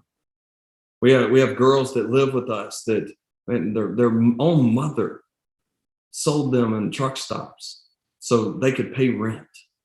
We have boys that live with us that had to step in front of their younger brother to take the abuse so he wouldn't have to, that used to have to defend their mother from an abusive drunk boyfriend that was abusing their mom. Guys, I'm humbled to true humility when I tell you there's not a story that we haven't heard and we hadn't seen. And if there was anyone that had a reason to say I'm a victim, it would be our children. But they don't. See, what they do is they say I'm not going to fall for this illusion that I'm a victim. What I am is I'm an overcomer. But to get to that place of being overcome and to get to that place of winning, whether it be in a game, whether it be in life, whether it be in overcoming obstacles of your past, sometimes to win, you have to get to the place of asking yourself, what am I willing to give up in order to win? Because if you want something badly enough, there's going to be sacrifice on the other end of it. I'll repeat that. If you want something badly enough, ask yourself, what am I willing to give up to get there? It's not just about what you're willing to give. A lot of people are willing to give. Very few are willing to give something up in order to achieve what it is that their goal is. And I love this story of this Spanish conquistador called Hernando Cortez. And this is back in the 1500s, and he was this wealthy guy, but he had heard of this treasure in the Yucatan in Mexico. And then for 600 years, these Aztec warriors had protected this treasure. And he heard about it. And like most wealthy people, he wanted more. He had this wealth, but he was like, man, I want more from it. So you know what? He took that and he said, I'm going to go find the people that are going to go help me get what it is.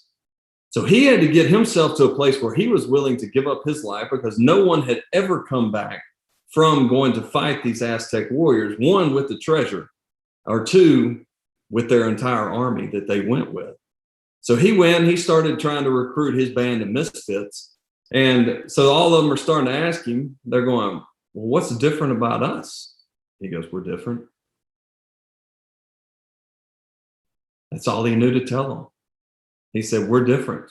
We're going to fight for a different reason. We're going to fight for more than just what it is that they went for. And he started this sales pitch on how to get all these people. And he ended up recruiting 500 soldiers to go with him on 11 different ships and 100 sailors. And they sailed all the way across the sea from Spain all the way to the Yucatan. And they get there and they land. And you can just imagine they get off on these limestone shores and it's just beautiful, but they know what's ahead. And you can just probably, if you take yourself to that place, you can imagine that this Spanish conquistador, that all his warriors were expecting one last, we're going to go out there. We're going to fight. This is our strategy. This is our plan. These are all the things. And we're going to win. But in case we don't, meet me back at the oak tree and we're going to keep these 3 ships and we're going to sail all the way back. But you know what? He changed the game. He moved the scales because he looked at those 500 men and he said, burn the boats. And you can just imagine they looking at him going, excuse me? He said, burn the boats. And they go, well, how are we going to get home? He said, burn the boats. Because if we are going home, we're going home on their boats with their treasure. He was truly willing to give everything up to get what it was that he was trying to achieve. And he was willing to truly burn the boat. So what he did in that instant was the company he kept. Now all of a sudden they were the right company because they were all fighting for the same thing. The counterfeit that he believed it was gone. There was no more compromise. There was no escape plan. There was nothing that was going to allow them to get themselves out of it. And there could not be a victim mentality. It was either we're going to go and we're going to fight and we're going to win because we're going to give it everything because everything is now all. What he did was he initiated total commitment in that moment. Total commitment. And I just want to tell you guys that what he did was he ultimately eliminated the coward that's inside of all of us. And I want to tell you guys that it is so much easier to be 100% than it is 99. I'll repeat that. It is so much easier to go in as a 100%er than it is someone that's willing to give 99%. And I say that because if you're willing to only give 99%, what you're really doing is you're only giving 1%. Without fail, you will always fail because you always leave yourself a way out. And I'm here to tell you that it will always be hard. It'll always be a next step. There'll always be something that's in front of you. But when you become 100%er, it changes the game. And if you receive nothing else from me tonight, receive this. I've talked about football. I've talked about stories. I've talked about Spanish conquistadors. I've talked about the enemies of growth. I've talked about the friends of complacency. I've talked about a lot of things. But I want to share this message with you. That you play to a different standard. Whatever it is that you think is the best that you have, that's what you play to. And I had a coach that shared this with me one time, and it truly was a changing point in my life because I had gotten to a place in a cadence of complacency because what I was doing was enough to win. What I was doing was enough to have good stats. What I was doing was enough. But he told me, he said, son, you play to your standard. You don't play to anybody else's standard. He said, I don't care if you're in the film room. I don't care if you're on the practice field. I don't care if you're in the weight room. He said, I don't care if you're in front of 100,000 people on a Saturday afternoon. He said, you play to your standard every single day. He said, if you think I'm talking just about football, he said, you're wrong. And guys, I want to tell you that when I tell you to be 100%er, you can't pick and choose what it is that you want to be 100% in. I get to meet with people all day and every day that try to be 100% as a husband, try to be 100% as a father, maybe try to be 80% as someone that works with them, a fellow employee. I meet with people that they get all these different things confused. And the problem is that whatever it is that you're lacking in, sorry, I think we just lost everybody.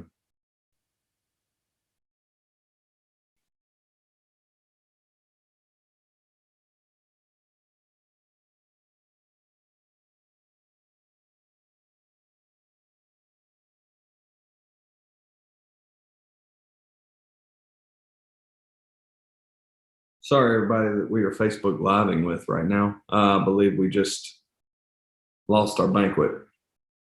And if they don't come back here shortly, we'll just wrap it up.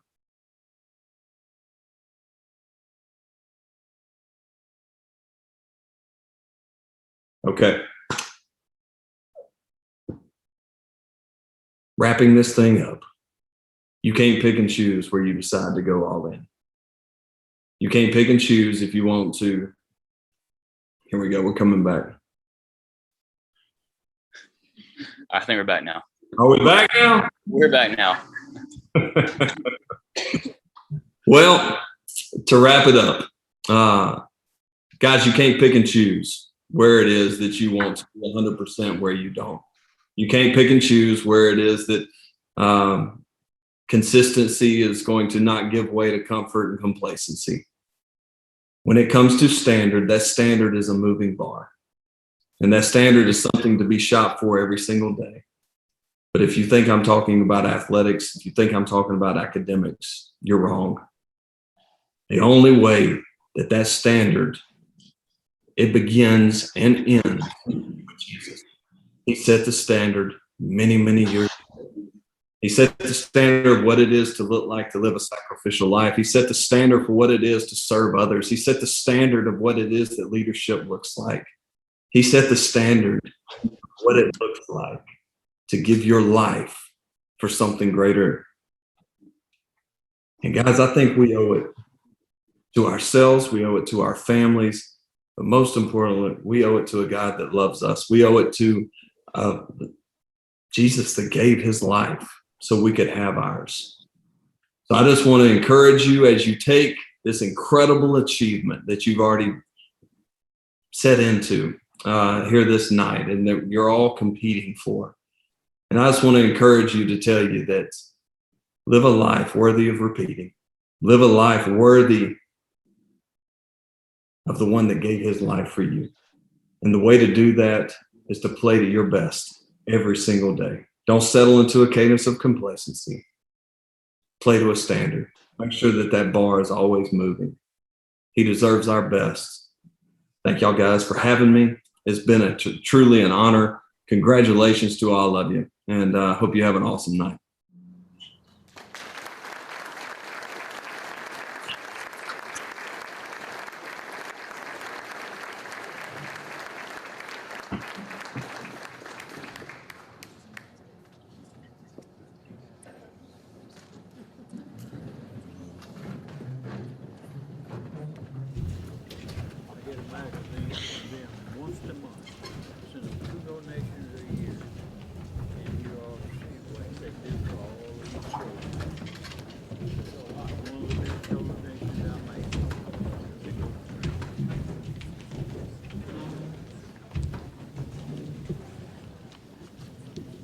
Really appreciate Brody finding a way to get us that message tonight, and I'm glad the weather cooperated with us as well so we could receive it. Want to welcome Israel Askew to the podium. He's a Joe Sewell Memorial Award board member, and he's going to explain our selection process.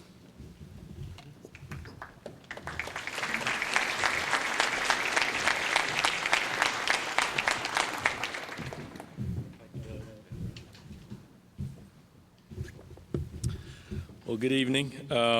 So the honoree selection process. As an interview committee member, I want to first say congratulations again to each of the senior finalists and ninth grade representatives. Some of you know how the students are selected, but for those who don't, we want to give a better understanding of the selection process. Each year in January, the Sewell Board hosts a luncheon for principals, athletic directors, and guidance counselors where we present the requirements for the award and the application process for the students.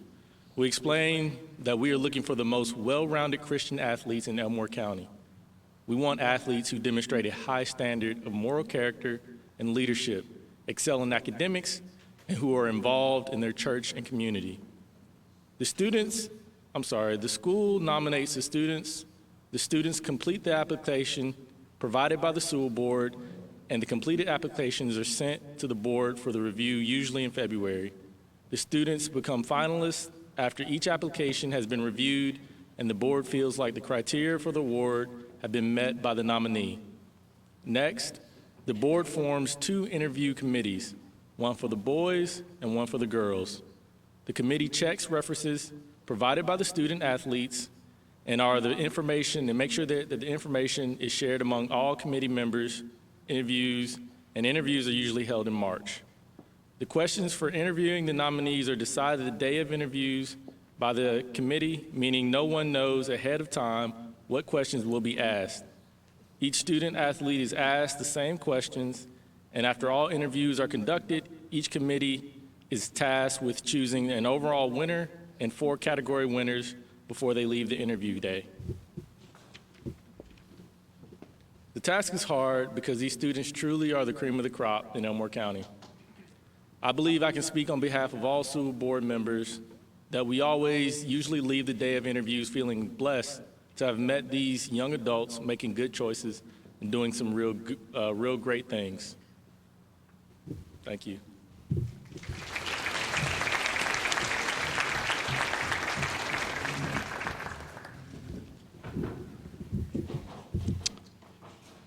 Now we reach the moment we've all been waiting for, and that's the announcement of the 2021 Joe Sewell Memorial Award category and overall winners. Each category winner will receive a $1,000 scholarship. Each of the scholarships is funded by individuals and businesses you will see present the award. To announce the Girls Leadership Award, please welcome Michael Morgan, representing First Community Bank.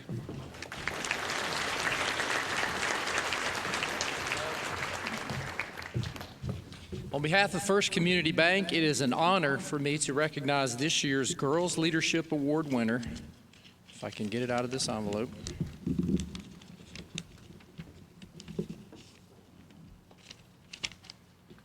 Miss Ricky Lee McAdams from Stanhope Elmore High School.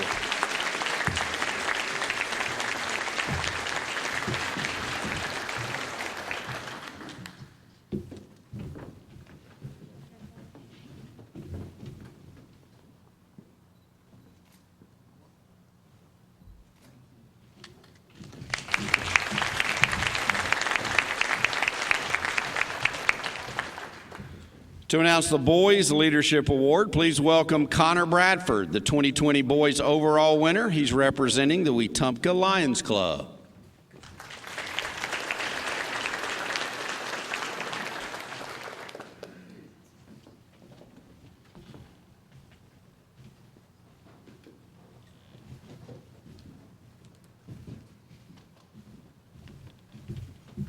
All right. 2021 Boys Leadership Award winner is Richard Matthew Hicks, Holtville High School.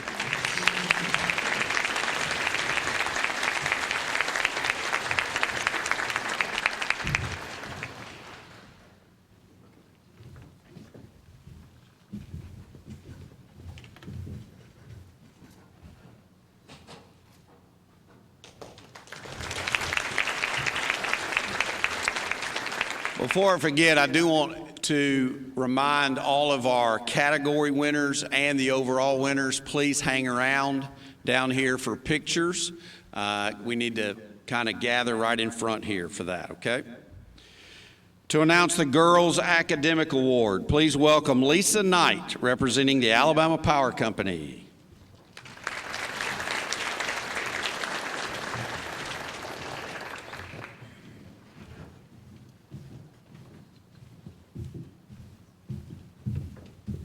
Good evening. On behalf of Alabama Power Company and Alabama Power Company Foundation, it's my honor to present to you the Girls Academic Award winner.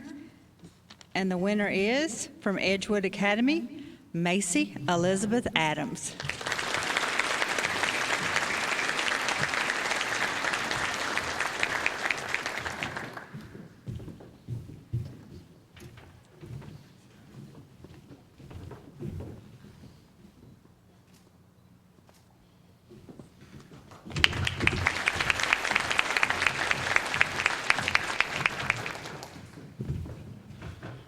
To present the Boys Academic Award, welcome Jim Smith, representing Adams Drugs.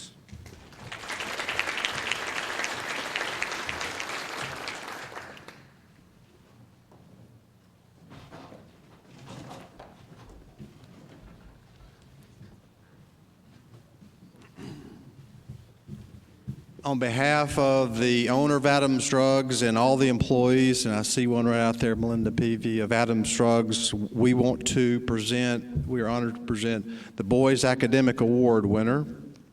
And the winner is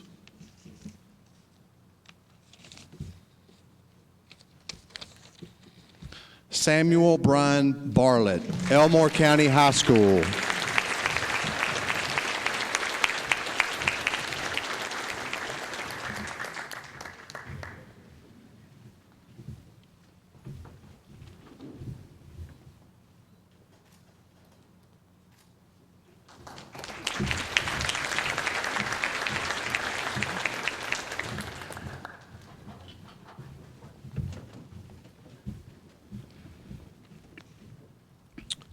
To announce the Girls Church Community and Character Award, please welcome Morgan Garner, representing Garner and Associates Engineering.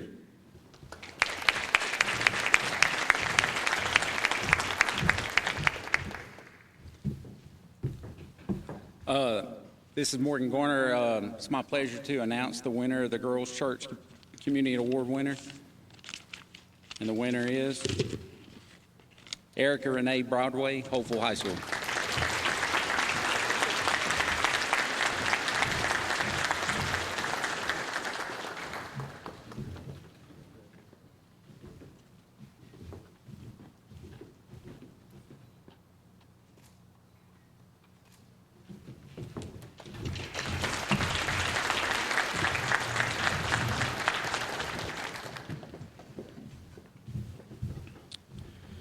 To announce the Boys Church Community and Character Award, please welcome Patrick Greer, representing Riverside Chevrolet.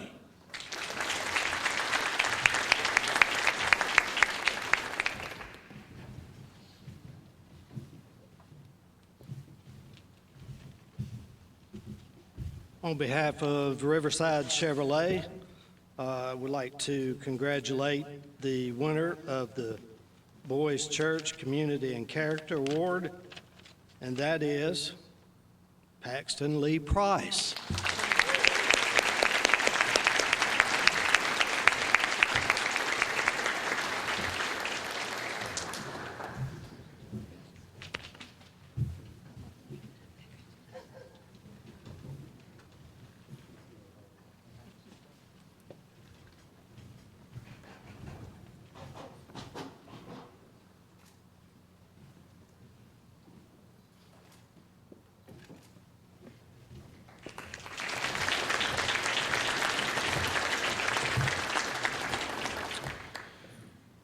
To present the Girls Athletic Award, please welcome Laurel Bacon. She was the 2020 Girls Overall winner, and she's representing the family of Henry H. Weldon III.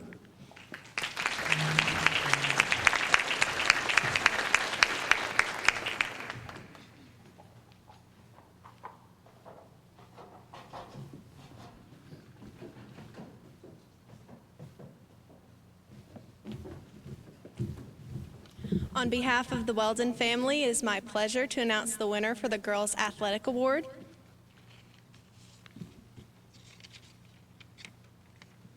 Congratulations to Alexis Love, Tallahassee High School.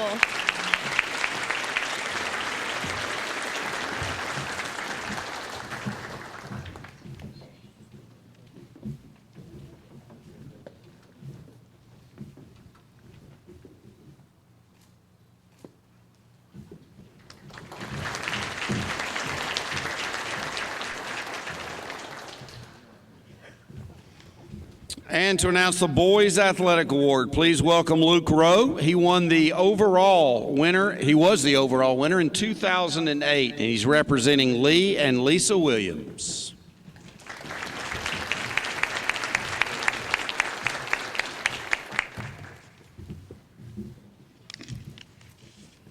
On behalf of Lee and Lisa Williams, I'm honored to represent the Boys Athletic Award tonight, Mr. Benjamin Kaiser Barker from Wetumpka High School.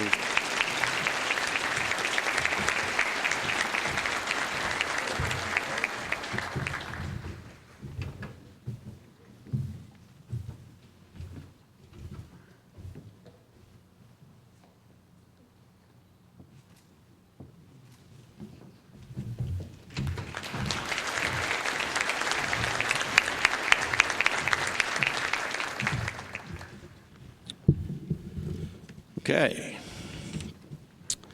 Before we do make the final announcements of our overall winners, again, just to reemphasize, please, all winners of both category and overall remain a few minutes after the program. There may be some people that want to visit with you, but we certainly want to take some photographs, and if there's media here, then we certainly want you to be available for them.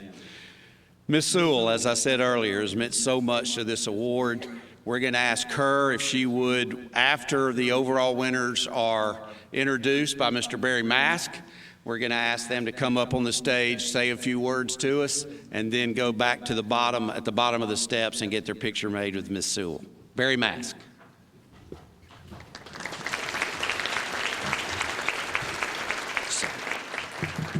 I do want to say this.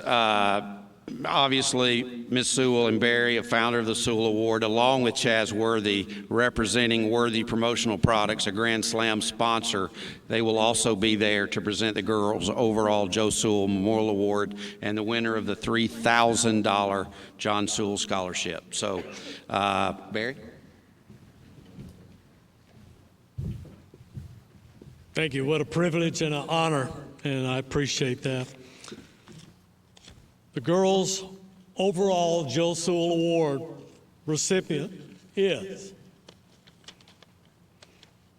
from Wetumpka High School, Morgan McKinley Causey.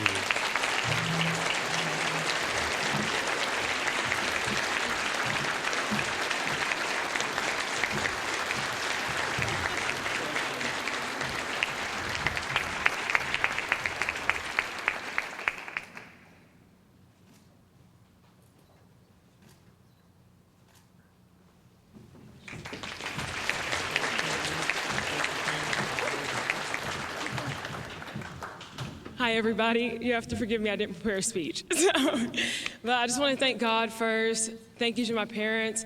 Thank you to my principal and all of my assistant principals. Thank you to everybody who's been there along the way. Thank you to all my teachers.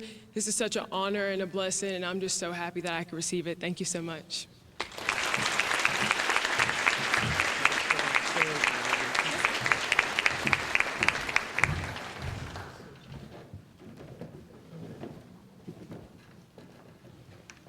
And again, a big thank you to Worthy Promotional Products for their help with this award.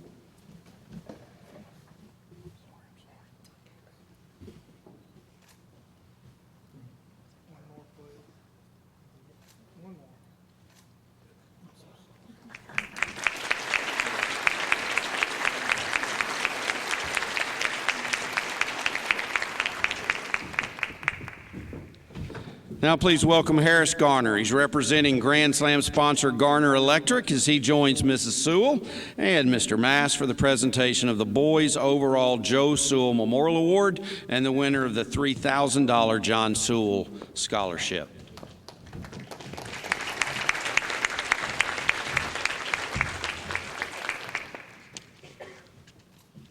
It's a great honor to be here to behalf of Garner Electric and Billy Sewell, the Sewell family, on behalf of the John Sewell Scholarship. This is truly a great thing, and I truly believe in it. So thank everybody for being here.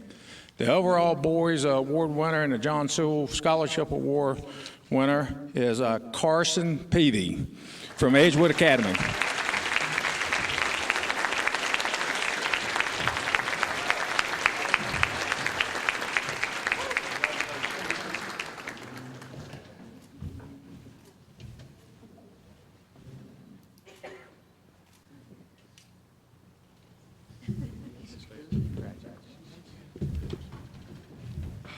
Wow, that's incredible. I just want to thank the board for choosing me in such a deserving candidates. I just thank you for choosing me to represent such an honor. I just want to thank all my friends, family, school, faculty, every mentor, Jeremy Jones, for making me the man I am today and growing me into what I am. Thank you very much.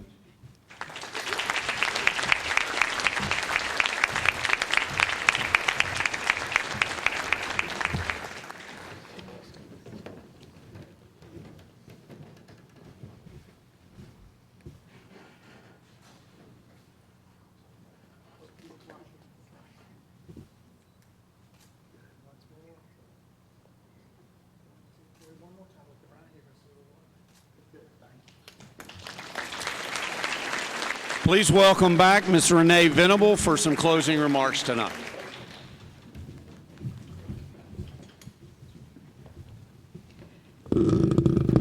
Congratulations. This has really been a great evening, tornado warnings and all. We've celebrated these great group of students.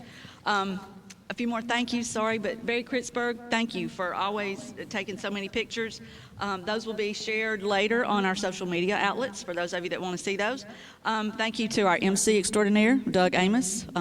It's always wonderful. I also want to say a special thank you to Ms. Sewell and to Barry. Thank y'all for being here, and thank y'all for getting this started 17 years ago, or however, it probably took you more than a year or so to get it started, but thank y'all for starting it.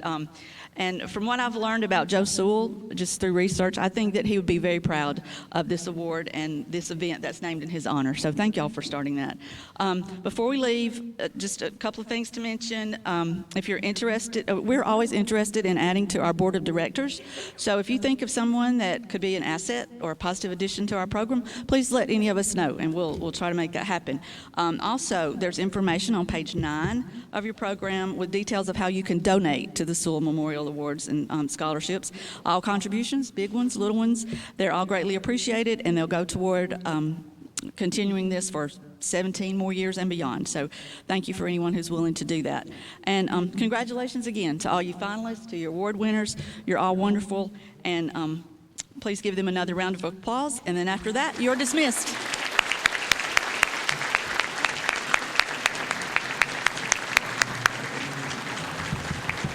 Oh, one more thing, I forgot. This is a good thing. On all the round tables out there, there's those beautiful floral decorations. We want all the moms of the guys up here, all you moms get one of those arrangements, and that's a Happy Mother's Day gift from your student to you. So please feel free to take one, okay?